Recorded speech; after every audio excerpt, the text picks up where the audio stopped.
Hey everybody, welcome back to a new episode of One Mic, where I watch shit so you don't have to. Today, I'm here to go over episode 4 of WandaVision, entitled We Interrupt This Program. This episode is an information dump.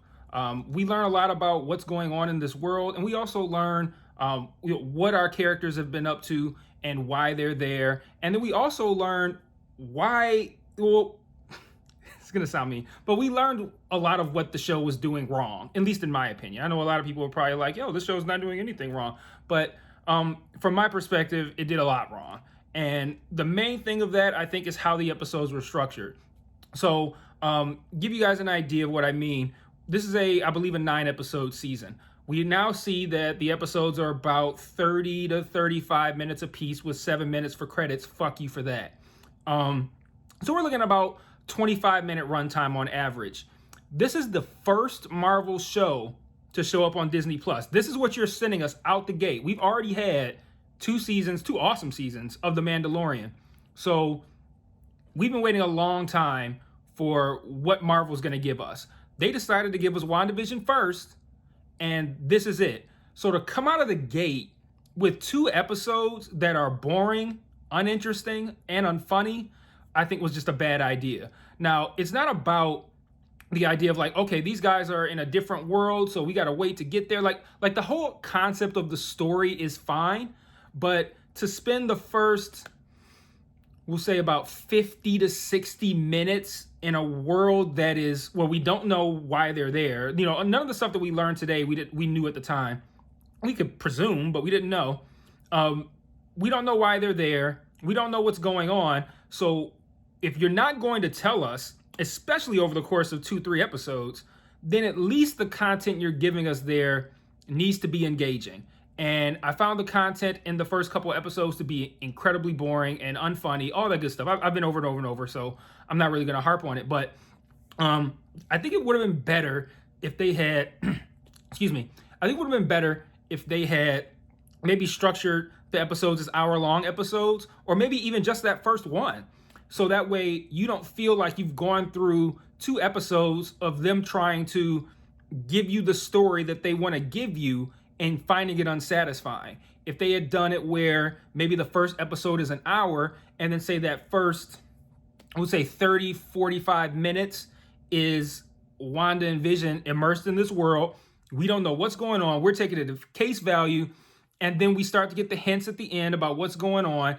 And then maybe you give us, and then episode 2, maybe you can give us the same episode you gave us last week, and then give us this episode. Although I would personally recommend combining 3 and 4 into one episode too. So my proposition would have been episodes 1 and 2 into one episode, but then also leaving some of that episode to tease, like, oh wait, shit, there's something going on here. We need to look into this. Like, us as viewers need to wonder, like, okay, what's going on? Because I'm seeing a bunch of clues that shit's awry. Like, give us some of that at the end of the first episode, so that way we have something to look forward to in the next episode. With episodes 1 and 2, I was about to quit the show. So like, I just feel like that was a really bad idea to fully immerse us in these worlds in these first 2 episodes, and then kind of like partially do it in the third, and then finally give us the information we needed in the fourth. Or if you wanted to do it that way, what happened in episodes 1 and 2 needed to be more engaging. So I don't take back any of that shit.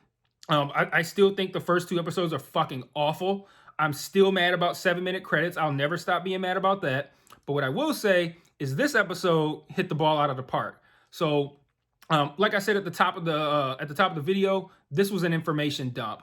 We learned everything that we needed to know. So this episode picks up with who we know as Geraldine in the real world, and we find out that this is post blip. So this is once everyone's come back around the time of Endgame, and we see that Geraldine, who we see now as Monica Rambeau, which I think a lot of us kind of suspected anyway, a grown-up Monica Rambeau. She awakens in a hospital. No, well, she doesn't awaken. She returns because she was blipped. So she returns in a hospital. She finds out, and we find out, that her mother, Maria, who we know from Captain Marvel, found its sword, which they don't go too much into sword, but basically it's Space Shield.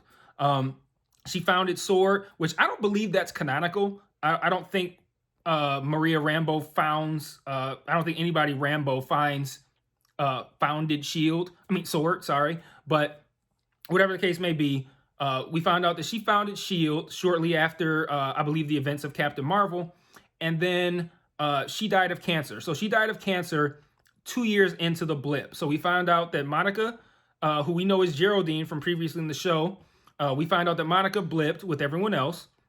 2 years later, her mother died of cancer, and then 3 years later, now she's back from the blip, making the total 5 years that we saw in Endgame. And that gives us a ton of information, like information that we didn't even know we needed, much less that information that we were asking for. And then we also see we see a lot of reintroductions here. So the first reintroduction we see is Kat Dennings' character, who you guys might remember from Thor. Her name was Darcy. I can't remember if she was the sister of Jane / Natalie Portman, or if they were just like friends. I don't recall that much, but we remember her from Thor. And then we also see Randall Park, who we remember from Ant-Man. He was the guy assigned to keep track on Scott. So, he was the one, he showed up at Scott's house to do his like parole check-in, all that good shit, right? So we're reintroduced to these two characters.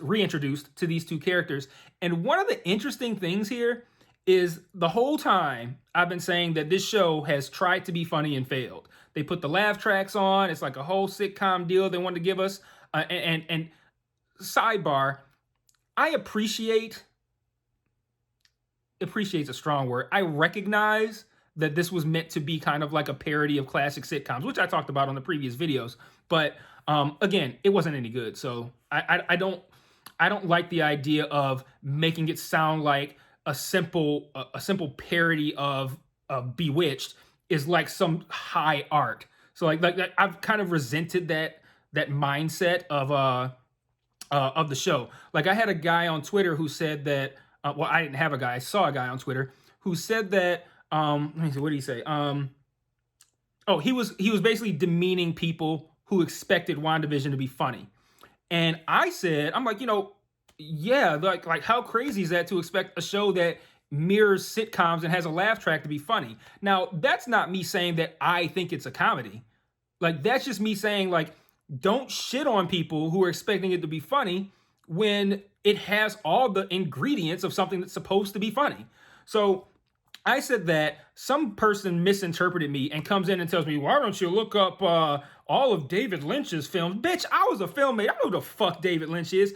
Don't insult David Lynch by making it seem like putting them into a black and white television show was some sort of high art David Lynch shit. It was nowhere near that level. It's a cool creative idea, whatever, but it's not some incredibly profound David Lynch shit. And I'm just sitting here pulling my hair out confused. Like, fuck out of here.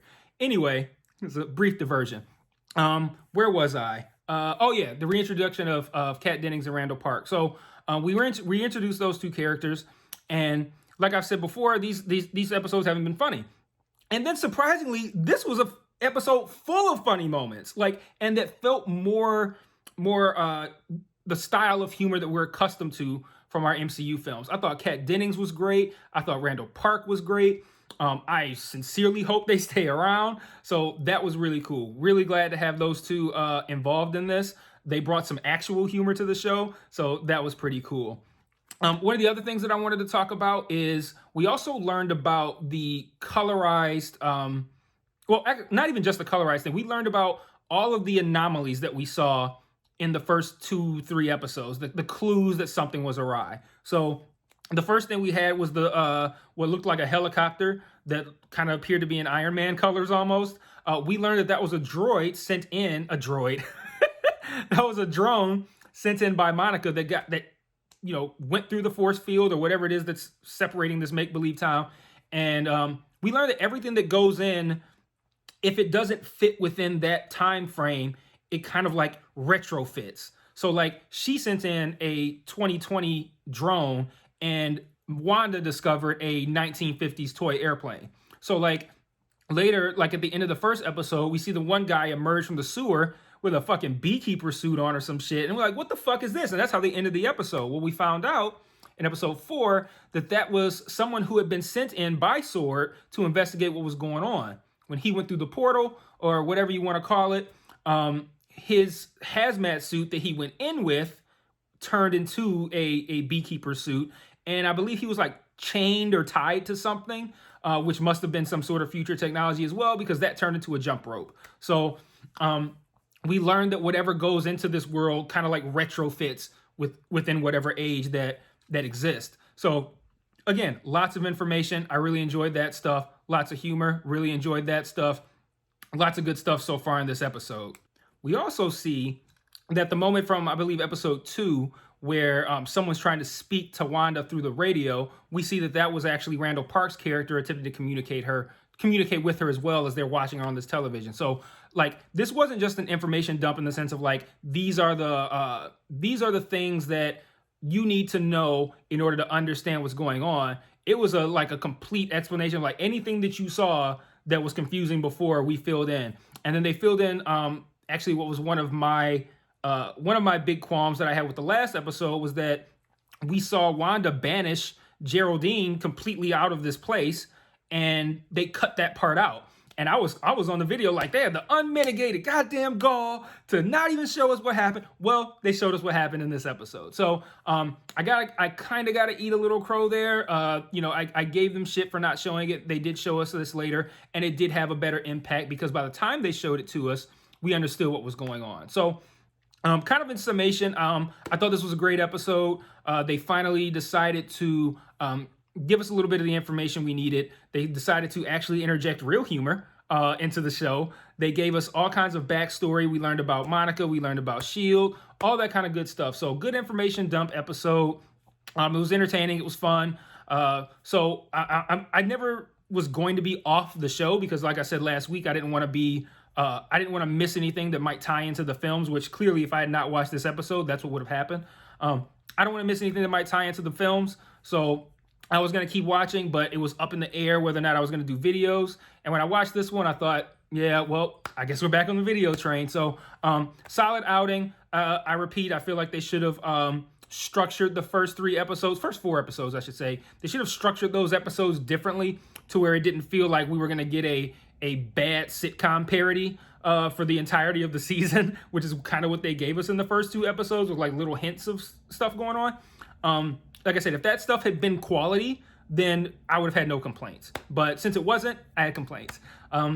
So yeah, probably should have compressed some of the first 2 episodes into maybe like part of one, and then given us 3 and 4 as a second episode with a little bit of 3 being tacked on to the end of what I have now created as the first episode. But all in all, it seems like now it's on the right track. So I'll continue watching. I'll continue reviewing. Remember to rate, comment, share, subscribe, all that good stuff. And I'll see you guys next week for episode 5. Peace.